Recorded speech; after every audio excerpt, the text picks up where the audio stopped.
Senhor Jesus, neste momento eu peço o teu auxílio, a tua ajuda. Nós vamos ministrar a tua palavra e eu peço que o Senhor fale ao coração dessas pessoas. Eu me ponho à sua disposição, eu sou teu servo, teu vaso, e que o Senhor possa me usar para falar com esses amigos e irmãos, em nome do Senhor Jesus Cristo. Nenhum mal contra nós neste momento, contra a nossa casa, a nossa família. Só o teu Santo Espírito agindo, falando, fluindo neste lugar, tocando no coração dessas pessoas, em nome do Senhor Jesus Cristo. Amém. Amém, meus irmãos.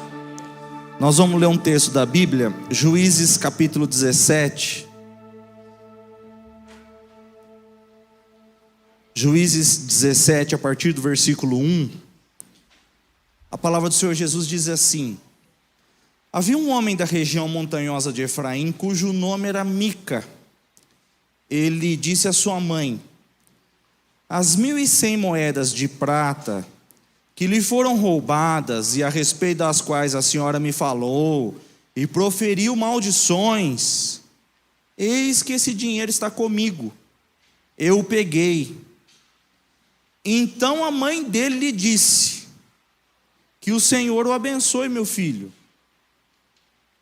Assim, ele devolveu as 1.100 moedas de prata à sua mãe, que diz: de minha parte dedico essa prata ao Senhor Deus, a favor do meu filho. Será usada para fazer uma imagem de escultura e uma de fundição. Por isso agora eu devolvo essa prata a você. Porém o filho devolveu a prata à sua mãe, que pegou 200 moedas de prata e as deu a um ourives, o qual fez delas uma imagem de escultura e uma de fundição. E a imagem ficou na casa de Mica. E assim esse homem Mica veio a ter um santuário. Ele fez uma estola sacerdotal, alguns ídolos do lar, consagrou um de seus filhos para ser o sacerdote. Naqueles dias não havia rei em Israel. Cada um fazia o que achava mais certo. Havia um homem de Belém, de Judá, da tribo de Judá, que era levita e estrangeiro naquele lugar. Esse homem partiu da cidade de Belém de Judá em busca de outro lugar para morar. E assim, seguindo seu caminho, chegou à região montanhosa de Efraim, até a casa de Mica. E Mica lhe perguntou: de onde você vem? Ele respondeu: eu sou levita de Belém de Judá. Eu estou procurando um lugar para morar. Então Mica disse: fique comigo, como meu conselheiro e sacerdote, e eu lhe darei 10 moedas de prata por ano, a roupa e o sustento. O levita entrou e consentiu em ficar com aquele homem. E o jovem era para ele como um de seus filhos.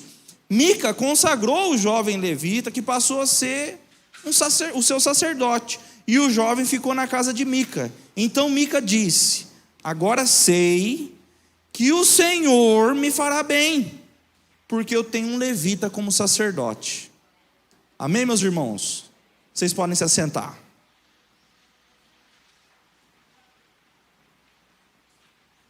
Agora à tarde o pessoal da mídia já estava preparando as questões do culto. Aí eles mandaram uma mensagem e perguntaram: qual será o tema da mensagem? Aí eu respondi: meu nome está na lista? Aí a pessoa respondeu para mim: acho que sim, o pastor falou no grupo que você que vai pregar. Eu falei: não, o tema da mensagem é meu nome está na lista. É uma pergunta, é o tema da mensagem. Quando eu era criança, década de 90, eu nasci em 91. Eu assisti um filme, eu devia ter uns 5, 6 anos de idade. Talvez você conheça esse filme, se chama A Lista de Schindler. Quem já assistiu esse filme? Não muitas pessoas.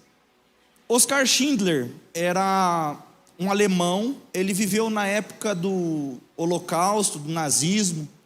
Ele ganhou muito dinheiro por causa dessas práticas. Ele tinha algumas empresas. Essas empresas que ele possuía vendia muitos utensílios para o exército, para o governo alemão. Quando a Alemanha invadiu a Polônia, ele entrou junto na Polônia lá, e eles tomaram uma fábrica de esmalte. E nessa fábrica ele tinha muitos trabalhadores que eram judeus. A mão de obra judia era muito barata na época, era trabalho análogo à escravidão. E aí era muito barato o custo da mão de obra. Com o decorrer do tempo, ele estava ganhando muito dinheiro, mas ele percebeu os maus tratos com os judeus. E ele ficou muito triste ao ver o que era feito dos judeus. E ele passou a ter um posicionamento diferente, ele passou a se compadecer da causa dos judeus. Ele passou a defender judeus, proteger judeus. Existia um campo de concentração famoso até os dias atuais, de Auschwitz, onde milhões de judeus foram mortos. Ele subornava soldados, pessoas do exército, pessoas do governo. De todas as formas, ele gastava muito dinheiro para proteger os judeus. Em um determinado momento, ele viu que a situação estava insustentável. Então, ele decidiu levar os seus trabalhadores, mais de 1.000, levar para um país chamado Tchecoslováquia. Ele colocou esses mais de 1.000 trabalhadores judeus em um trem, mais de um trem, para conseguir protegê-los. Bom, o que aconteceu? Ele fez uma lista e ele declarou para o governo que aqueles nomes daqueles trabalhadores eram indispensáveis para o trabalho. Como ele comercializava algumas coisas para o governo, e o governo via que o trabalho dele era importante para o governo alemão, então ele fez essa declaração e essa informação colou. As pessoas acreditaram que realmente o trabalho que ele estava prestando era muito importante. Mas na verdade ele estava protegendo os judeus já. A lista que ele faz fica conhecida como a lista de Schindler. Até dá o nome, o título do filme, que é dirigido pelo Steven Spielberg, de 1993 esse filme. Quando eles chegaram na Tchecoslováquia, não chegou todos os trabalhadores. Alguns foram desviados para o campo de concentração de Auschwitz. Como o pessoal ali detectou que eram muitos judeus, então eles entenderam que se tratavam de pessoas que seriam mortas. Ele teve que fazer um desdobramento, ele voltou, ele conseguiu finalmente trazer essas pessoas do campo de concentração e livrá-los literalmente da morte. Ele ganhou muitos prêmios, em vida inclusive, muitos títulos. Ele morreu pobre, sem nenhum centavo, porque todo o recurso que ele tinha, ele gastou protegendo, sustentando judeus, subornando pessoas, comprando pessoas, judias inclusive, ele comprava para conseguir de alguma forma proteger. Hoje existe um número catalogado, mais de 8.000 pessoas vivas, que estão vivas ou que existem por causa do trabalho deste homem, Oskar Schindler. Por que eu estou contando essa história para você? Todo judeu queria ter o nome nessa lista. Todo judeu queria ter o nome escrito na lista de Oskar Schindler, porque ter o nome nessa lista era uma declaração de que você iria continuar vivo, de que você estaria vivo. Nessa noite eu li um texto de Juízes capítulo 17, que é um texto aparentemente até meio confuso. Vamos ver o que o Senhor tem para falar com a gente. Mas existe uma discussão muito grande teológica, o porquê da tribo de Dan não aparece na lista das 12 tribos de Israel no livro de Apocalipse. Lá em Apocalipse nós temos a lista das 12 tribos de Israel, e a tribo de Dan, que aparece lá no início do texto, em Êxodo, quando Israel vai se estabelecer na terra, a tribo de Dan aparece. Eles iam controlar uma porção de terra. Agora em Apocalipse, quando diz respeito aos salvos, a tribo de Dan não aparece mais. A mensagem que eu quero passar para vocês nessa noite é se o nosso nome está nessa lista. Se o nosso nome está na lista de Deus. Da mesma forma que os judeus ficavam felizes em ter o nome na lista daquele homem que o salvou, nós cristãos cremos que se o nosso nome estiver na lista de Deus, no livro de Deus, o livro da vida, nós também seremos salvos. O que é notório, através da palavra que nós estamos meditando, é que algumas pessoas têm o nome na lista de homens, na lista de Moisés, na lista de Josué, Dan aparecia. Mas na lista de Deus, Dan não apareceu.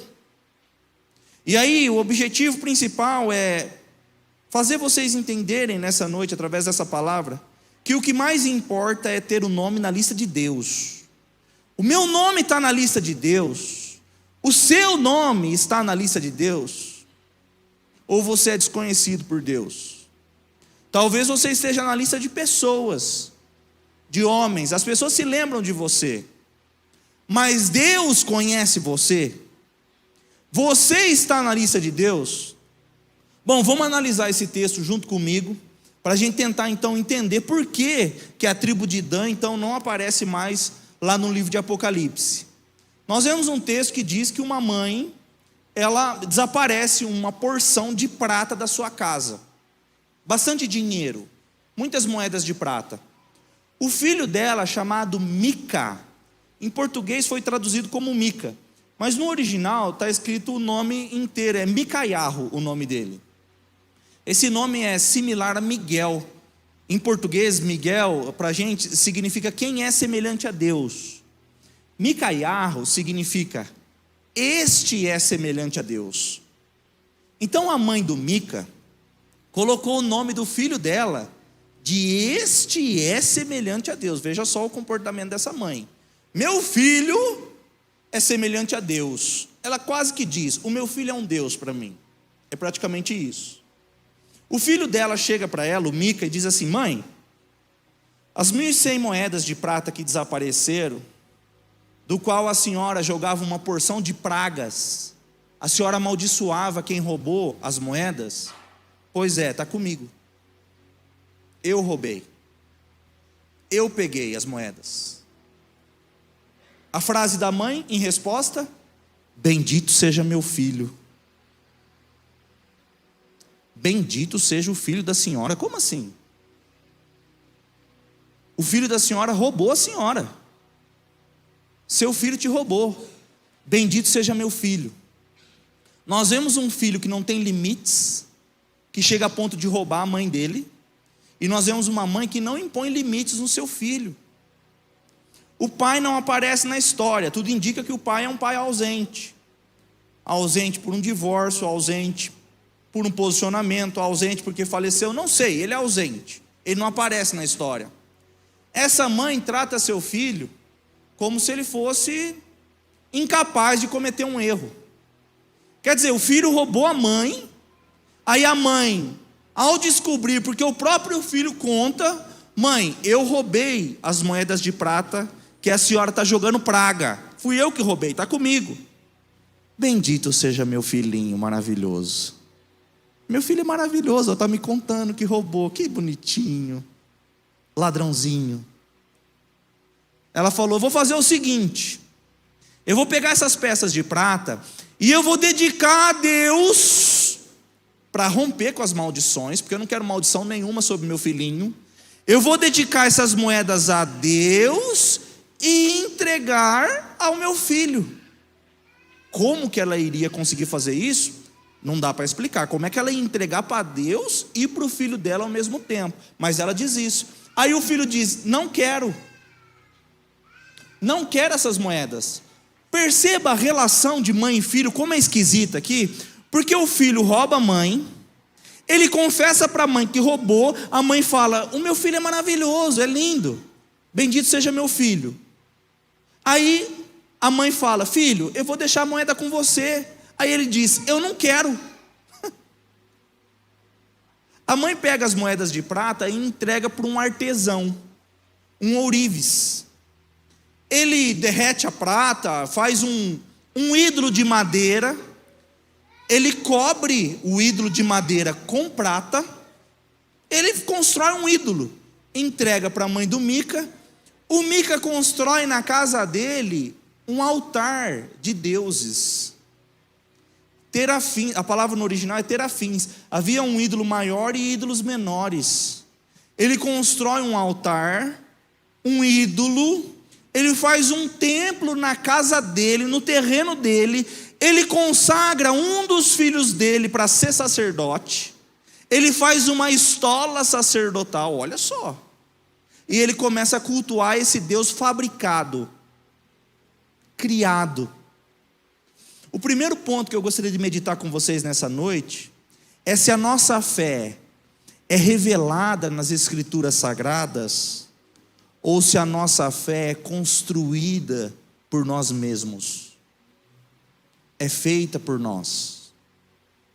Nós temos os nossos gostos, nós gostamos disso ou daquilo, do jeito desse ou daquele, dessa música ou daquela. Nós temos os nossos gostos, e está tudo bem quanto a ter gosto.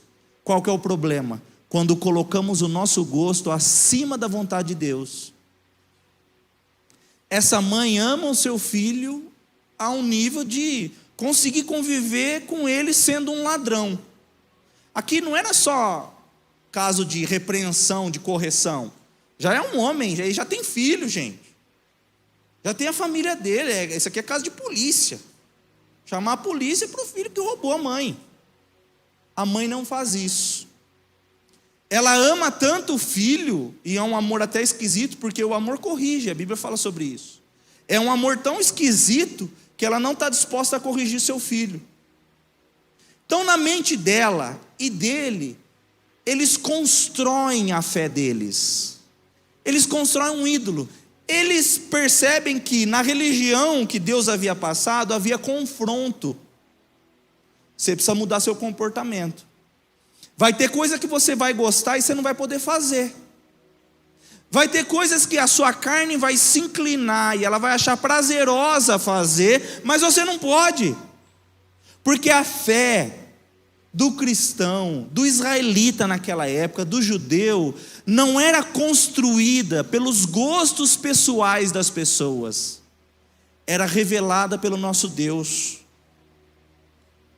O que eu pergunto para você nessa noite é se você acredita em Deus da forma que a Bíblia expõe, do jeito que a Bíblia te ensina, ou é do jeito que você gosta, do jeito que você prefere pensar textos da Bíblia. Vai ter momentos na palavra de Deus, Deus é amor maravilhoso, Ele te ama, Ele te chama e Ele te confronta. O Evangelho de Jesus é um confronto.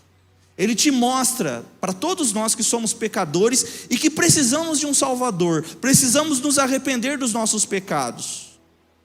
Nem sempre essa mensagem é pregada dessa forma. Nós vemos em inúmeros locais que a pregação é construída da forma que as pessoas gostam de ouvir, do jeito que o público gosta, do jeito que prende a atenção das pessoas. Falar a respeito de confronto, de pecado, de mudança de vida, não é uma pauta que agrada as pessoas hoje em dia. Essa ideia de relativizar a verdade torna a verdade de Deus inacessível para as pessoas. Não, eu tenho a minha própria verdade, eu tenho o meu jeito de pensar. Essa mãe endeusava tanto o seu filho que ela construiu um ídolo. Ele roubou a mãe, ela construiu um ídolo e entregou para ele. Agora a gente cultua isso aqui, que a gente construiu do nosso jeito, do nosso gosto. É o que a gente gosta. Não, mas Deus deixou um jeito de servir a Ele. Não, isso daí não interessa para a gente. O que a gente quer, na verdade, é o nosso jeito, o nosso gosto. Quantas pessoas hoje não conseguem ser contrariadas? Já percebeu isso? Já percebeu no seu trabalho? Contrariar algumas pessoas é arrumar um rolo muito grande. Como é difícil às vezes se relacionar com pessoas que você precisa dar uma tarefa, dar uma ordem. A pessoa não quer te ouvir. Normalmente você vai perguntar para as pessoas, elas falam muito mal dos seus patrões. Ah, meu patrão, isso, aquilo. Alguns são ruins.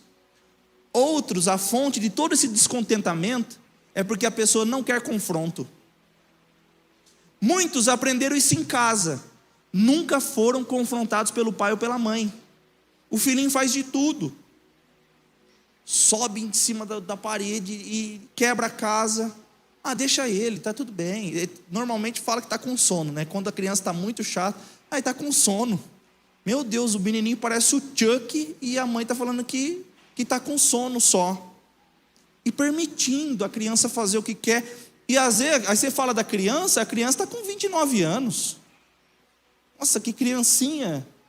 E o pai quebrando a cabeça, a mãe quebrando a cabeça, às vezes, permitindo os filhos agir dessa forma. Bom, se não bastasse tudo isso, se não tivesse feio tudo isso, o que acontece? Aparece um levita, vagal.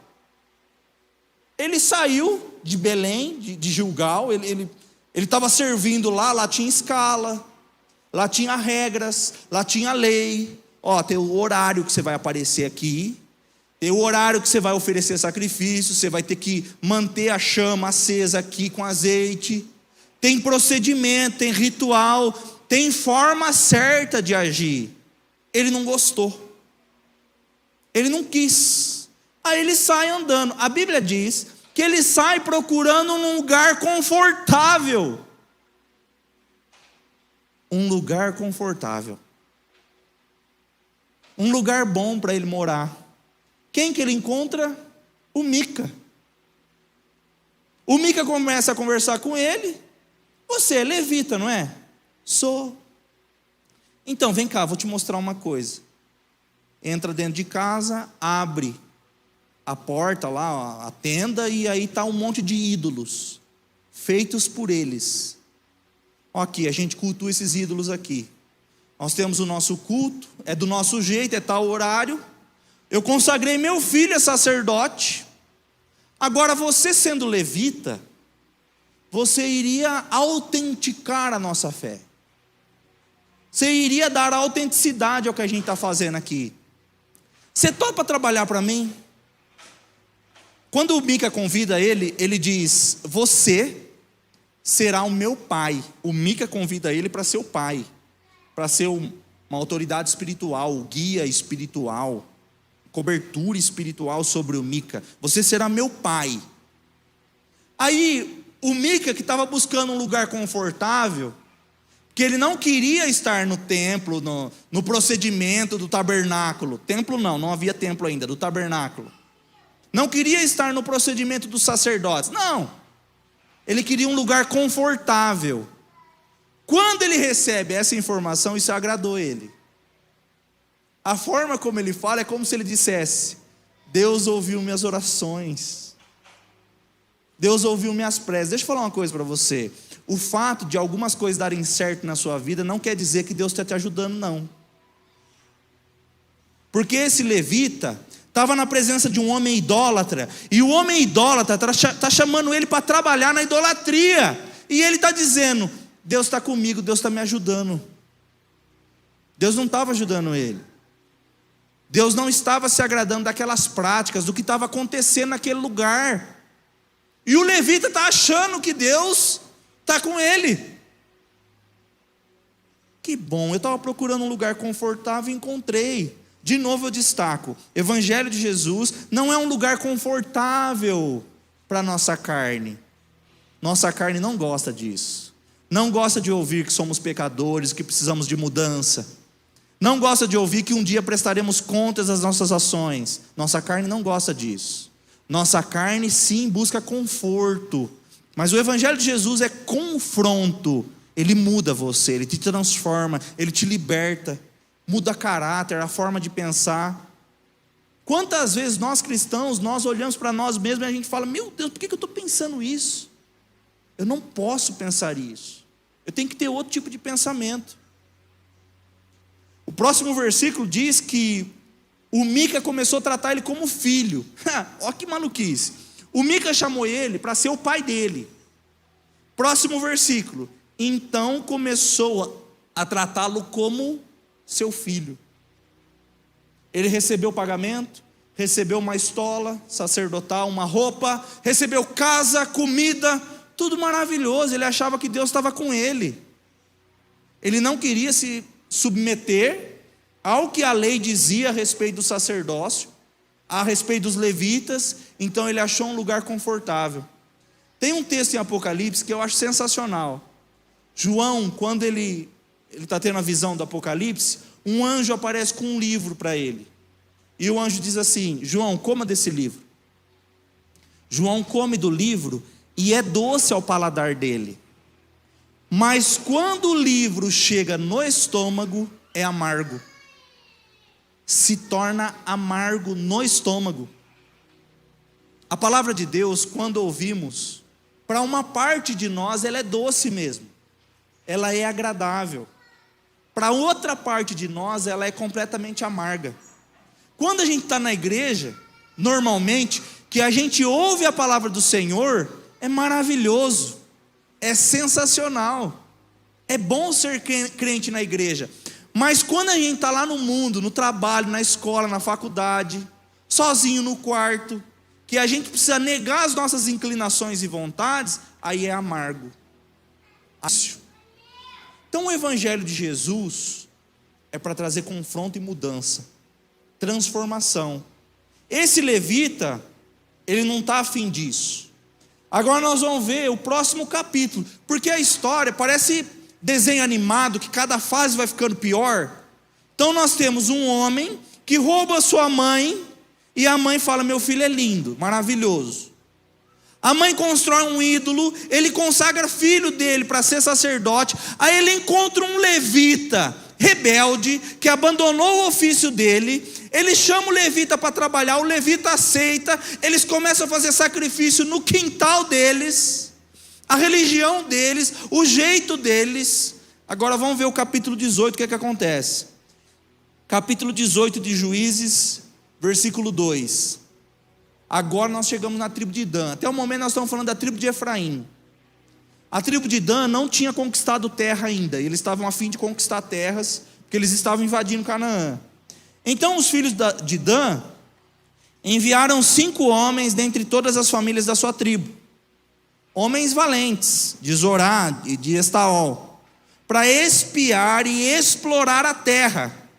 E lhes disseram: vão, explorem a terra. Chegaram à região montanhosa de Efraim, até a casa do Mica. Ali pernoitaram. Quando se aproximaram da casa do Mica, reconheceram a voz do jovem levita. O sotaque, o jeito daquele moço falar, eles identificaram: esse moço é levita. Chegaram perto dele e lhe perguntaram: quem trouxe você para cá? O que você está fazendo aqui? E o que prende você a este lugar? Nós vamos meditar rapidamente nessas 3 perguntas. Primeiro, quem trouxe você para cá? Essa pergunta diz respeito ao nosso passado. Quem trouxe você para este lugar? Quem trouxe você para cá? O que te trouxe até este lugar? Nós costumamos julgar muitas pessoas baseado nas suas ações, mas normalmente existe uma história por trás. Se você perguntar em relação a um comportamento de uma pessoa: por que você se comporta dessa forma? Por que você reage dessa forma? Por que você responde dessa forma? Normalmente tem uma fonte, às vezes na infância, na adolescência, na juventude, na vida antiga. Pessoas que têm dificuldade de acreditar em outras pessoas, normalmente ou já foram traídas, ou já foram abandonadas. Então essa pergunta que os filhos de Dan fazem para o levita, diz respeito a nós também.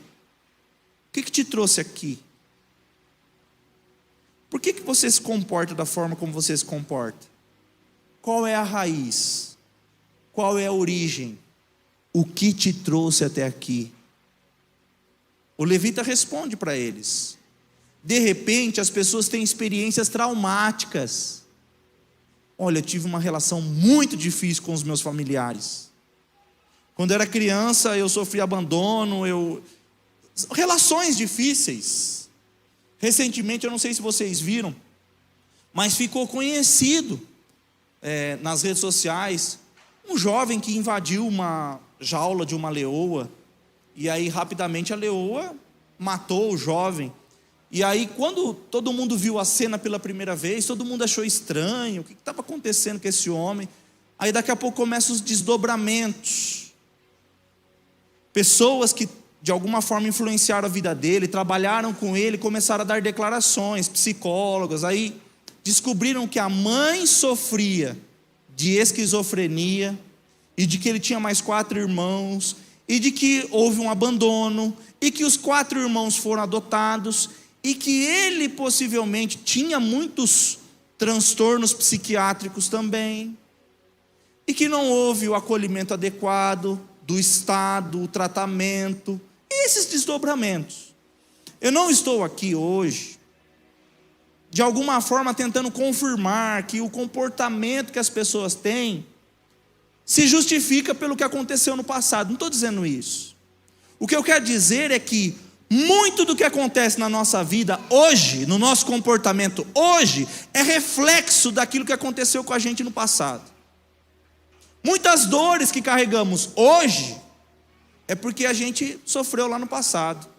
Pessoas que são descontroladas financeiramente e que compram de forma desenfreada, possivelmente tiveram uma infância de escassez. Queriam ter e não podiam. Quando tem a oportunidade de ter um valor, um dinheiro em mãos, essa pessoa então passa a gastar muito, mais do que deveria. Acaba contraindo dívidas. Então perceba que essa pergunta que é feita para o levita deve ser feita para nós também. Quem te trouxe aqui? O que te trouxe aqui? Por que que você é da forma que você é? Por que que quando alguém fala algo você se ofende? Você responde? Você muda o semblante, a fisionomia? O que que te magoou? O que que te deixou triste? Esse levita tinha chamado de levita por Deus. Deus escolheu os levitas. Ele abandonou esse chamado para viver uma vida de idolatria, cultuando a um Deus pagão, construído pelas mãos dos homens. Por quê? Porque ele tem uma história. Eu não estou justificando. Eu quero que você olhe para a sua vida e perceba quais são os empecilhos de Deus agir na sua vida, e muitos dos empecilhos diz respeito a situações que passamos na nossa antiga vida. Infância, adolescência, juventude, situações vexatórias, abusos psicológicos, emocionais. A segunda pergunta que é feita ao Mica, que é feito ao levita: o que você faz aqui? Primeira pergunta: o que te trouxe até aqui? Segunda pergunta: o que você faz? O que foi feito a você e como você reage? A segunda pergunta que é feita: por que você está fazendo o que está fazendo? O que você faz aqui? O levita, ele quer se manter numa conveniência, num estado de conveniência. Ele está ali na casa do Mica porque é confortável. Ele não quer confronto. Lá na casa dos sacerdotes, lá tem regras, tem o jeito certo, lá você não pode responder. Ali ele é um manda-chuva, ali ele comanda, ele faz do jeito que ele quiser. A segunda pergunta que eu faço para você é: por que você faz dessa forma? Como você reage? Existem pessoas que diante de situações tristes da vida reagem de uma forma, e outras pessoas reagem de outra forma. Nós vemos pessoas que têm situações difíceis na infância, e alguns se tornam trabalhadores, se esforçam, batalham. Outros se tornam pessoas dependentes químico, dependentes do álcool, adeptos da prostituição, todos com a mesma origem. Então a segunda pergunta que é feita ao levita é: o que você faz aqui? O que você está fazendo a respeito? Como você reage? Terceira pergunta: o que te prende aqui? Os filhos de Dan perguntaram para o levita: o que te prende aqui? Por que você continua aqui? Da onde você veio? O que é que você está fazendo? E por que você não vai embora? É as 3 perguntas. O Espírito Santo está perguntando para nós: qual é a origem de tudo isso, dessa rebelião, dessa rebeldia, desse descontentamento, dessa desobediência? O que você faz a partir disso e por que é que você não muda? Por que você continua fazendo o que você está fazendo? Por que você continua? O que te prende? Qual é a motivação do seu coração? Os filhos de Dan perguntam para o levita: o que está te prendendo aí? Por que você se mantém dessa forma? E eu estou perguntando, influenciado pelo Espírito Santo nessa noite: o que te prende? Por que você continua fazendo da forma que você faz? Por que você não aceita mudança? Deus fala, Jesus fala com a igreja de Éfeso, ele diz assim: lembre-se de onde você caiu, volte ao primeiro amor. Lembre-se de onde você caiu. Quando Deus vai ter um encontro com Adão, ele pergunta assim para Adão: Adão, onde você está? Deus sabia onde Adão estava. Deus não perguntou para Adão: o que é que você fez? A primeira pergunta é: onde você está, Adão? Onde você está? Da mesma forma, Deus continua perguntando para nós: onde você está? Como você está? O que te mantém nessa situação? O que impede uma transformação, uma mudança na sua vida? Os filhos de Dan queriam encontrar uma terra e eles viram que o levita estava ali, perguntaram isso para ele, desenvolveram essa conversa.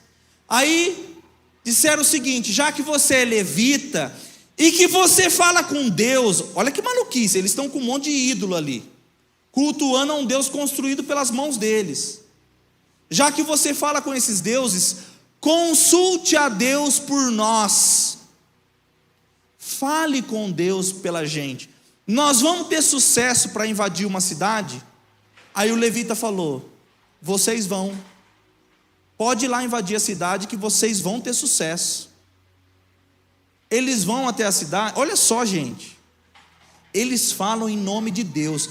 São pessoas que estão desobedecendo a Deus e falando em nome de Deus. Você talvez tenha visto pessoas recentemente contando testemunho. Pessoas que estavam desviando dinheiro de corrupção e contando testemunho na igreja de bênção. Deus estava abençoando essas pessoas. A história se repete aqui. O levita é consultado, ele fala: Deus está mandando vocês ir mesmo, pode ir. Deus está mandando vocês irem. Eles vão, eles invadem a cidade, dá tudo certo mesmo. Depois eles vêm com 600 homens, e o que eles fazem? Eles roubam os ídolos da casa do Mica, todos os ídolos. Além de roubar os ídolos, eles levam o levita para Dan. Olha a sugestão que eles fazem para Dan. Versículo 19 do capítulo 18. Eles responderam: fique calado, não diga nada a ninguém. Falando para o Mica. Para o levita: fique calado, não diga nada a ninguém. Venha conosco e seja o nosso conselheiro e sacerdote. O Mica pediu para o levita no começo ser o sacerdote ou conselheiro. Agora ele pede de novo: ou você acha que é melhor ser sacerdote na cidade de um só homem, Mica, do que ser sacerdote de uma tribo inteira e de uma família de Israel? O sacerdote ficou contente. Pegou a estola sacerdotal, os ídolos do lar e a imagem de escultura e entrou no meio do povo. O sacerdote ficou, provavelmente ele disse: Deus está comigo de novo. Deus está me ajudando de novo. Os filhos de Dan chamaram ele: ei, vem com a gente. Você trabalha aí para uma família só, agora você vai ser sacerdote de uma tribo inteira, não de uma família, de uma tribo. O levita aceitou e foi. O Mica ficou incomodado, vai lá, o pessoal dá um chacoalhão nele, vai embora daqui, ele vai ser sacerdote. E olha só como a história termina. Juízes capítulo 18, versículo 30 e 31.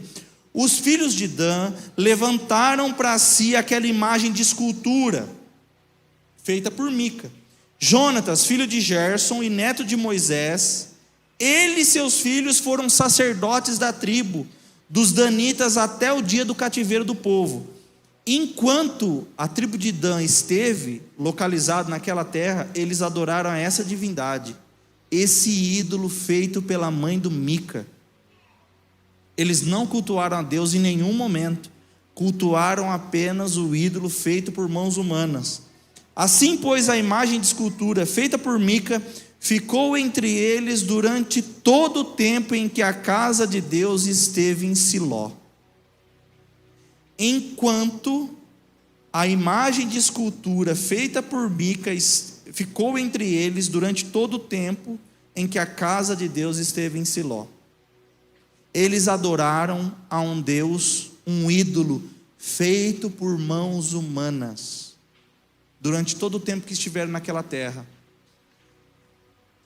A pergunta que eu faço é: será que você não ergueu um ídolo em seu coração? Alguns, o ídolo que erguem é o filho, outros é o próprio ego, outros é o dinheiro, outros é o prazer sexual. Eu não sei filtrar qual é o ídolo que você levantou, mas o Espírito Santo está mostrando no coração de muitas pessoas aqui nessa noite. Qual é o ídolo que você levantou e que está te afastando de Deus e que vai desencadear uma série de problemas? A tribo de Dan estava na lista de Moisés, de Josué, mas em Apocalipse não estava na lista de Deus, não apareceu na lista de Deus para herdar a nova Jerusalém. Qual das listas você quer ter o seu nome escrito?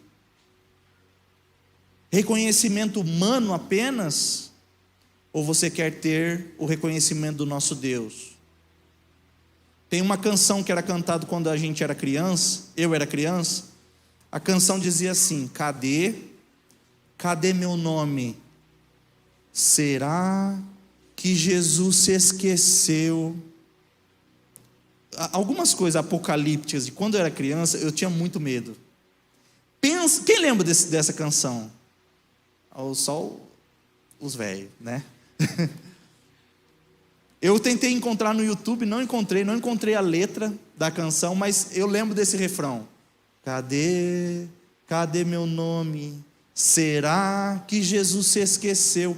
Eu ficava morrendo de medo de Jesus se esquecer do meu nome.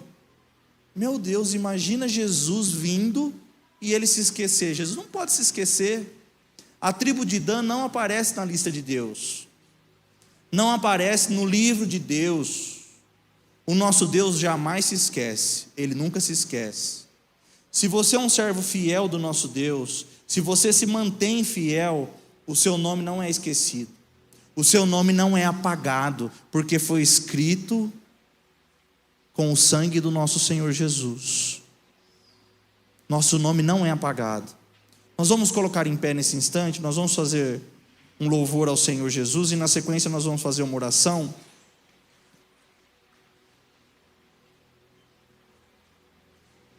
A equipe de louvor, por favor.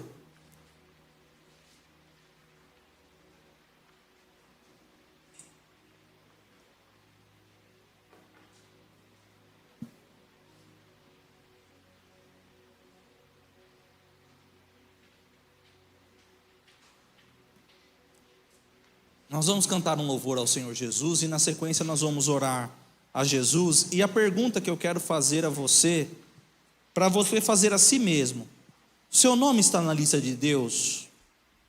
Se Jesus voltasse neste momento para você, o seu nome seria chamado? Você estaria na presença do nosso Deus? Talvez o seu nome já esteve, como da tribo de